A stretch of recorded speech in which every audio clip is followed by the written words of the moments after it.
तो hello guys, मेरा नाम है प्रिंस और आप देख रहे हैं एनिमे समीक्षा। चलिए वीडियो को स्टार्ट करते हैं। तो एपिसोड के स्टार्ट में हम पिछले एपिसोड का एक छोटा सा रिकैप देखते हैं, जहां स्टैनली गोली चला देता है और सेंकू को गोली लग जाती है। फिर नेक्स्ट सीन में टाइजू बार में आ जाता है और सेंकू वहां पर खून में लथपथ होता है। फिर स्टैनली कार्लोस और मैक्स से कहता है कि मैंने एनिमी साइंस लीडर को मार दिया है और तुम दोनों उन पर नजर रखो, और ये बोलकर वो जाने लगता है। तो मैक्स उससे पूछता है कि मिस लूना का क्या? तो स्टैनली कहता है कि उसे छोड़ देना या बचा लेना अब तुम्हारे ऊपर है। तो ये सुनकर वो दोनों काफी परेशान हो जाते हैं। फिर हम देखते हैं कि सभी लोग सेंकू को शिप के अंदर लाकर एक बेड पर लेटा देते हैं। गिंडो रोते हुए बोल रहा होता है कि उन्होंने उसे मार दिया। तो र्यूसी वहां आकर उनसे कहता है कि वो सोच रहे होंगे कि उन्होंने हमारे साइंस लीडर को मार दिया, तो अब हम उनका मुकाबला नहीं कर सकते और अब बस उन्हें वेट करके हम पर प्रेशर डालना है जब तक हम सरेंडर ना कर दे।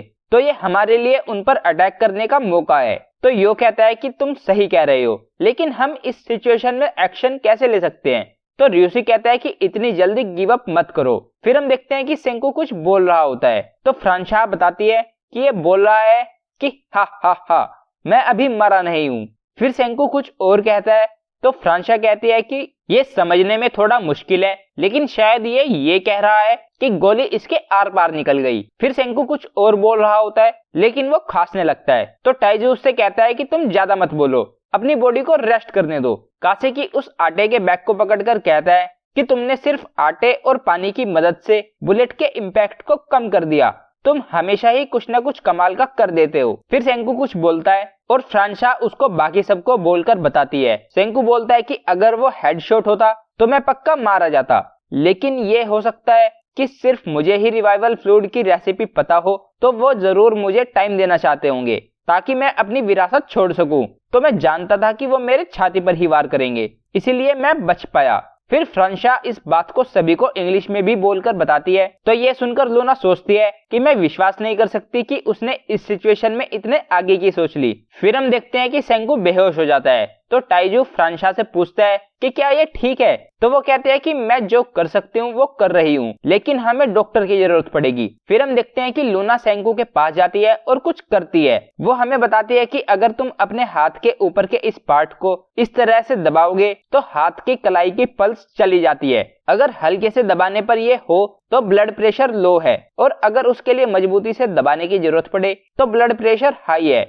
और वो सभी को बताती है कि सेंकू का ब्लड प्रेशर कम हो रहा है। र्यूसी उससे पूछता है कि क्या तुम डॉक्टर हो? तो वो बताती है कि वो एक मेडिकल स्टूडेंट है। फिर हम लूना का फ्लैशबैक देखते हैं, जहां वो बताती है कि वो इस मेडिकल कॉलेज में सिर्फ अपने डैड के कनेक्शंस की वजह से आ पाई। उसने क्लास में पूरा ध्यान दिया, लेकिन उसे कुछ समझ नहीं आता था।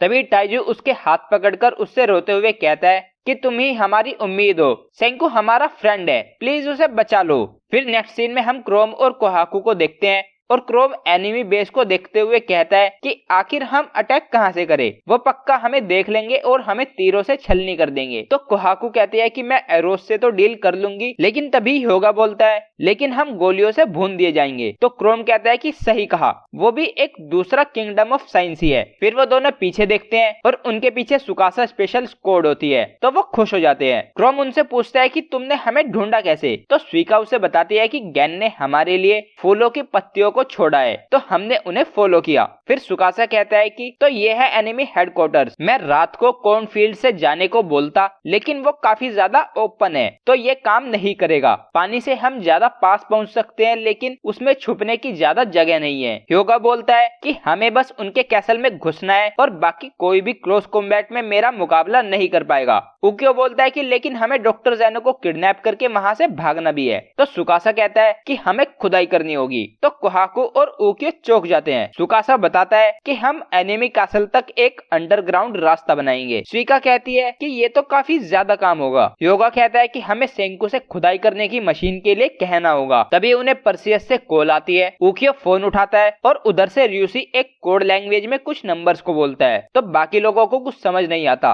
तो उकियो ने बताता है कि ये उसुगी साइफर है, ये उसुगी केंशिन ने युद्ध के समय पर बनाया था। ये काफी सिंपल है, इसमें तुम मैसेज को काना चार्ट के हिसाब से नंबर्स में बोलते हो। फिर ह्योगा कहता है कि डॉक्टर ज़ेनो चाहे कितना भी खतरनाक हो, लेकिन मुझे नहीं लगता कि जापान के बाहर ज्यादा लोग इरोहा सिलेबरी पोयम को जानते होंगे। उक्यो कहता है कि उनके कंपैरिजन में ये उतनी हाई लेवल टेक्नोलॉजी नहीं है, ये सिंपल है लेकिन इफेक्टिव भी है। कोहाकू पूछती है कि तो वो हमें साइफर से क्या बता रहा है। फिर उक्यो मैसेज को चेक करता है और सबको बताता है कि सेंकू को गोली लग गई है। तो ये सुनकर वो सभी काफी चौंक जाते हैं। उक्यो बताता है कि अभी के लिए वो जिंदा है। ह्योगा कहता है कि लेकिन फिर भी वो हमारे लिए मशीन बनाने की हालत में नहीं होगा। तो कोहाकू कहते हैं कि हमें साइंस के बिना ही खुदाई करनी होगी। उक्यो कहता है कि सेंकू की तरफ से एक मैसेज है, इसमें सिर्फ 3 कैरेक्टर्स हैं और वो कोड को पढ़कर बताता है और उसका मतलब क्रोम होता है। फिर हम सेंकू को देखते हैं और वह मन में क्रोम से कहता है कि तुम्हें पता है कि तुम्हें क्या करना है, अब से तुम साइंटिस्ट हो। फिर नेक्स्ट सीन में क्रोम सोच रहा होता है कि हम डॉक्टर ज़ेनो के बेस तक एक सीक्रेट टनल बना रहे हैं, हमें साइंस की पावर चाहिए लेकिन सेंकू को गोली लगी है, तो क्या मैं ये कर सकता हूँ? मैं जो बस आग का कलर चेंज करता था और उसे जादू बताता था। फिर वो कहता है कि नहीं, ये मैटर नहीं करता कि मैं ये कर सकता हूँ या नहीं, यहाँ कोई और है ही नहीं, मैं एक साइंस यूजर हूँ तो मैं उसे बनाऊंगा। सुकासा कहता है कि इसमें टाइम लगेगा, हमें कम से कम 2 हफ्ते चाहिए। फिर हम परसेस का सीन देखते हैं जहाँ र्यूसी कहता है कि डॉक्टर ज़ेनो को लगता है कि उसने सेंकू और उसके साथ हमारी साइंस को हरा दिया है, जिसका मतलब वो हमें सरेंडर करने के लिए कहेंगे। तो मैग्मा कहता है कि हम कभी सरेंडर नहीं करेंगे। तो गिंडो कहता है कि लेकिन अगर वो बार बार हमें सरेंडर करने के लिए कहते रहे तो क्या?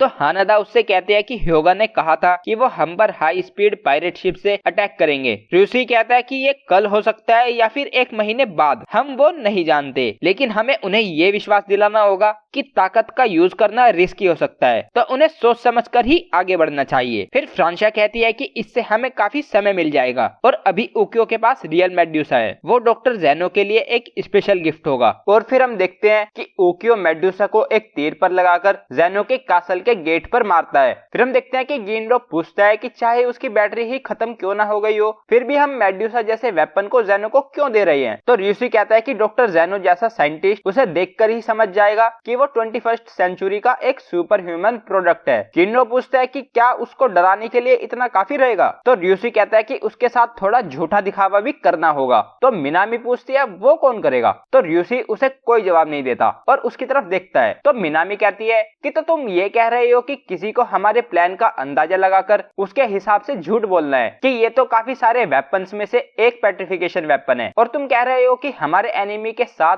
कोई ऐसा है जो ये काम कर सकता है। और फिर हम देखते हैं कि ज़ेनो गैन से उसके बारे में पूछता है। फिर गैन उसे पूरी स्टोरी बताकर ये कहता है कि ये सब हुआ और हमें उस आइलैंड से काफी सारे वेपन्स मिल गए, वो काफी पुराने हैं और मुझे लगता है कि जो उन्होंने हमारी तरफ भेजा वो वेपन खराब हो चुका है, नहीं तो अभी तक हम सभी पत्थर के बन चुके होते। और फिर वो मन में सोचता है कि सेंकू क्या इतना काफी रहेगा? मुझे पता है कि तुम असली पेट्रिफिकेशन डिवाइस को एक धोखे के रूप में ही यूज करोगे। तभी एक आदमी वहां आकर गैन से कहता है कि तुम क्या बकवास कर रहे हो, हमें पता है कि तुमने अपने लीडर के बारे में झूठ बोला था, वो डॉक्टर टाइजू नहीं बल्कि डॉक्टर सेंकू था। तो वो कहता है कि मुझे इसके बारे में नहीं पता, उन्होंने मुझे बेवकूफ बनाया, वो हमेशा साथ ही रहते थे। फिर ज़ेनो कहता है कि गैन ट्रस्टवर्दी है या नहीं, उसे साइड करने पर भी ये सच है कि ये एलिगेंट मशीन हमारे ओल्ड वर्ल्ड की टेक्नोलॉजी से भी ऊपर की है। फिर स्टैनली पूछता है कि इसका स्विच कहाँ है, इसे स्टार्ट होने में कितना समय लगता है और इसकी रेंज कितनी है? गैन कहता है कि सिर्फ बैटल टीम को ही उसकी डिटेल्स के बारे में पता है। फिर ज़ेनो कहता है कि हमारे पास कोई तरीका नहीं है ये जानने का कि ये सच है या नहीं, और वो ये बोलते बोलते कहीं जा रहा होता है। तभी वो काफी हट्टी कट्टी वुमेन गैन को सिर से पकड़कर काफी बेसुरा गाना गाते हुए ज़ेनो के साथ जाने लगती है और स्टैनली भी उसके साथ जाता है। फिर स्टैनली ज़ेनो से पूछता है कि क्या वो बन गया, क्योंकि उसके होने से उन्हें पेट्रिफिकेशन वेपन को फेंकने का टाइम ही नहीं मिलेगा। फिर वो सीढ़ियों से नीचे उतरता हुआ बोलता है कि डॉक्टर ब्रोडी, हम तुम्हारी जीनियस मैकेनिक स्किल पर उम्मीद लगाकर बैठे हैं, 1 महीना या 6 महीने, इसे होने में कितना टाइम लगेगा? तो डॉक्टर ब्रोडी उससे कहता है कि मैं उसे 2 हफ्ते में बना लूंगा। तो ज़ेनो ये सुनकर खुश हो जाता है और कहता है कि काफी अच्छा आंसर है। फिर वो वुमेन भी वहां आ जाती है और गैन मन में सोचता है कि वो मुझे ये देखने से रोक रहे हैं, लेकिन मैं देख कर ही रहूंगा। और फिर वो देखता है और सोचता है कि वो किसी तरह का साइंस आइटम है जिसके बारे में सेंकू कभी सोचेगा भी नहीं। और मुझे लगता है कि मैंने हमारे लिए थोड़ा टाइम तो निकाल ही लिया है, लेकिन समय के साथ एनिमे की साइंस भी आगे बढ़ेगी, तो इसमें टाइम की लिमिट है। ये science versus science craft war है। फिर नेक्स्ट सीन में हम एक दूरबीन जैसा कुछ देखते हैं तो कोहाकू पूछती है कि क्या हम एनिमी बेस पर नजर रखकर किसी तरह की मेजरमेंट ले रहे हैं। तो उकियो उसे बताता है कि इसे ट्रिग्नोमेट्रिकल सर्वे कहते हैं। इसमें हमें एक लाइन की लेंथ और दूसरी साइड के एंगल की जरूरत है और हम वहां जाए बिना ये कैलकुलेट कर लेंगे कि हमें कितनी लंबी खुदाई करनी है। फिर हम क्रोम को कुछ कैलकुलेशन करते हुए देखते हैं और वो काफी कॉम्प्लिकेटेड होती है। और फिर हम देखते हैं कि वो कैलकुलेशन कंप्लीट कर लेता है तो सभी खुश हो जाते हैं। फिर वो और भी कैलकुलेशंस करने लगता है। फिर वो अपना काम कंप्लीट कर लेता है और कहता है कि ये डॉक्टर क्रोम का पहला ओरिजिनल रोड मैप है और उसे देखकर सभी खुश हो जाते हैं। फिर वो एक जगह पॉइंट करते हुए कहता है कि ये मेरा एक स्पेशल आइडिया है और बताता है कि इस मशीन को घुमाने से वो अपने आप एक टनल बना देगी। मैं शर्त लगाता हूँ कि 21st सेंचुरी की साइंस के पास भी ये नहीं होगा। तभी कोहाकू और शिका कहते हैं कि और तुम कह रहे हो कि इसका नाम डर्ट रिपिंग लूप नाइफ है। तो वो कहता है कि और मैं इसे कहता हूँ। तभी उकियो और सुकासा बोलते हैं कि तो ये ड्रिल है। तो वो ये सुनकर चौंक जाता है कि वो पहले एग्जिस्ट करती थी। फिर सुकासा कहता है कि इससे हम टनल बना सकते हैं। फिर क्रोम कहता है कि हम सीधे उनके बेस में घुसेंगे और वो भी मेरी बनाई हुई साइंस की मदद से। और एपिसोड यहीं पर एंड हो जाता है। तो गाइज ये था episode 9 of doctor stone season 4। अगर आपको वीडियो पसंद आई है तो वीडियो को लाइक कीजिए, चैनल को सब्सक्राइब कीजिए, प्रेस कीजिए बेल आइकन को। मैं मिलता हूँ आपसे नेक्स्ट वीडियो में। Thank you.